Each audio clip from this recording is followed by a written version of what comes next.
آج کل کے اس افراتفری کے ماحول میں ایک بہت بڑی بیماری جس نے 85% لوگوں کو اپنے لپیٹ میں لیا ہوا ہے، اور بہت سارے لوگ یہ جانتے بھی نہیں ہیں کہ وہ بھی اس بیماری میں گھر چکے ہیں۔ وہ بیماری کون سی ہے اور اس کا قرآن اور حدیث سے کیا علاج ہے؟ آئیے آج اس کے بارے میں بات کرتے ہیں۔ یہ بیماری ایسی ہے جو انسان کے جیلسی، جلن اور حسد سے شروع ہوتی ہے، اور وہ بیماری ہے کالا جادو۔ ایک ایسا جادو کہ جو انسان کو قبر تک پہنچا سکتا ہے۔ آج کل کے دور میں اگر کسی کی اولاد اچھی ہے تو رشتہ دار جادو کروا دیتے ہیں، یا دوست احباب یا پڑوسی جادو کروا دیتے ہیں۔ اگر کاروبار اچھا ہے تو کاروبار پر جادو کروا کے اس کو بند کروا دیتے ہیں۔ اگر گھرداری اچھی ہے، مطلب میاں بیوی آپس میں اخلاق اور محبت سے رہتے ہیں، تو وہ لوگوں سے نہیں دیکھا جاتا۔ اگر کوئی انسان سکسیسفل ہو رہا ہے، کامیاب ہو رہا ہے، تو وہ بھی انسانوں سے نہیں دیکھا جاتا۔ تو یہ بہت ساری ایسی چیزیں ہیں جو ہمارے ارد گرد ہیں لیکن ہمیں نظر نہیں آتی۔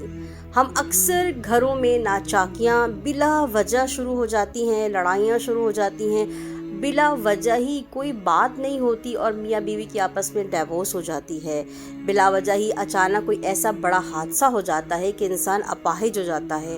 اچانک کچھ ایسا حادثہ ہو جاتا ہے کہ کاروبار بالکل بند ہو جاتا ہے۔ وہ انسان جس کے پاس لگژری گاڑیاں تھی، گھومنا پھرنا اور بینک بیلنس تھا، اچانک وہ سڑک پہ آ جاتا ہے۔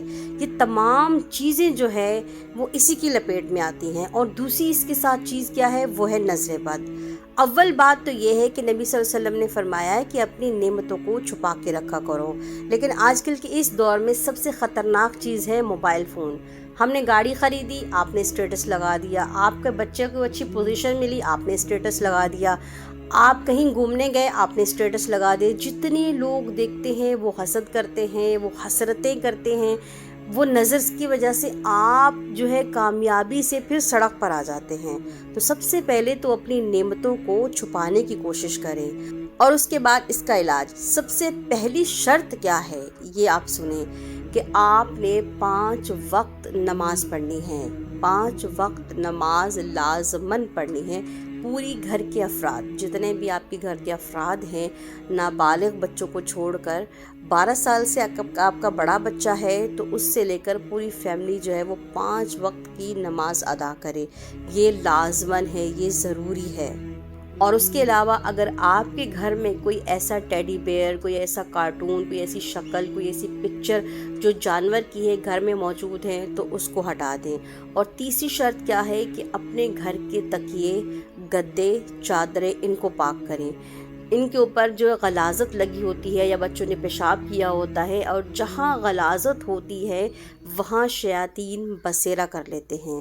تو یاد رکھیں، یہ 3 شرطیں پہلے آپ نے پوری کرنی ہے، اور اس کے بعد فجر کی نماز آپ نے ادا کرنی ہے، اور فجر کی نماز ادا کرنے کے بعد 100 دفعہ اس تسبیح کو پڑھنا ہے۔ اور اس کے بعد مغرب کی نماز مطلب اذان سے پہلے آپ نے کیا کرنا ہے، عصر کی اذان ہوئی اور اس کے تقریباً 20 سے 15 منٹ بعد، مطلب کہ آپ نے مغرب کی اذان سے پہلے اس تسبیح کو پڑھنا ہے۔ فجر کی نماز کے بعد یعنی کہ سورج نکلنے سے پہلے اور مغرب کی اذان سے پہلے آپ نے اس تسبیح کو 100 بار پڑھنا ہے۔ وہ تسبیح کیا ہے، اس کو نوٹ کر لیجئے۔ لا الہ الا اللہ وحدہ لا شریک لہ، لہ الملک ولہ الحمد وہو علی کل شیء قدیر۔ لا الہ الا اللہ وحدہ لا شریک لہ، لہ الملک ولہ الحمد وہو علی کل شیء قدیر۔ یہ آپ نے 100 دفعہ 3 دن لگاتار بلا ناغہ، مطلب آپ نے اس میں کوئی چھٹی نہیں کرنی، لگاتار 3 دن آپ نے اس کو پڑھنا ہے۔ بہترین تو یہ ہے کہ پوری فیملی مل کر پڑھے، نہیں تو بڑے افراد جو ہیں وہ تو لازمی پڑھیں، جیسے کہ میاں بیوی، وہ تو لازماً پڑھے۔ 3 دن آپ نے اس کو 100 دفعہ پڑھنا ہے۔ اس کے بعد آپ نے کیا کرنا ہے کہ اسی کو 10 دفعہ آپ نے ریپیٹ کرنا ہے۔ اب وہ کیسے؟ کہ آپ اگر چاہتے ہیں کہ آپ نظر بد سے اور ان تمام جادو اور ان چیزوں سے بچنا چاہتے ہیں تو آپ نے اس کو پوری زندگی صرف اور صرف 10 دفعہ دہرانا ہے۔ مطلب یہ کہ فجر کی نماز کے بعد آپ نے 10 دفعہ اس کو پڑھنا ہے اور مغرب کی اذان سے پہلے 10 دفعہ آپ نے پڑھنا ہے۔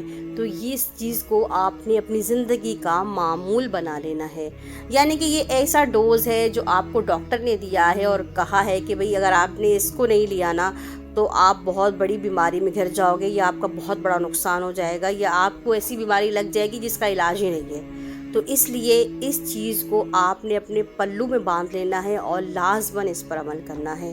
باقی اللہ تعالیٰ آپ سب کو، مجھے اور ہمارے بچوں کو اپنے حفظ و امان میں رکھے، اور اس ویڈیو کو صدقہ جاریہ سمجھ کر تمام مسلمانوں کے ساتھ شیئر کریں جو آپ کے رشتہ دار ہیں جو اس چیز میں گر چکے ہیں، اور پھر اس کے بعد غلط طریقوں سے اور غلط علاجوں سے چیزوں کو نکالنا چاہتے ہیں، جیسے کہ عالموں کے پاس جانا یا کسی بابوں کے پاس جانا یا پھر ادھر ادھر درباروں میں جانا۔ اس سے کوئی فائدہ نہیں ہوتا، یاد رکھیں، اس سے کوئی فائدہ نہیں ہوتا، یہ ختم نہیں ہوتی۔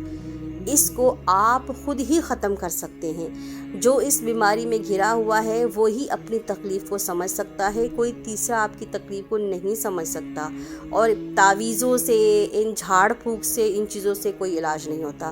تو جو قرآن اور حدیث سے ہمیں چیزیں ملتی ہیں ہمیں اسی پر عمل کرنا چاہیے۔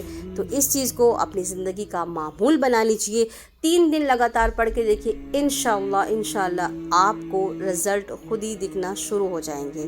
اپنا بہت سارا خیال رکھیے گا، دعاؤں میں یاد رکھیے گا۔ اللہ حافظ۔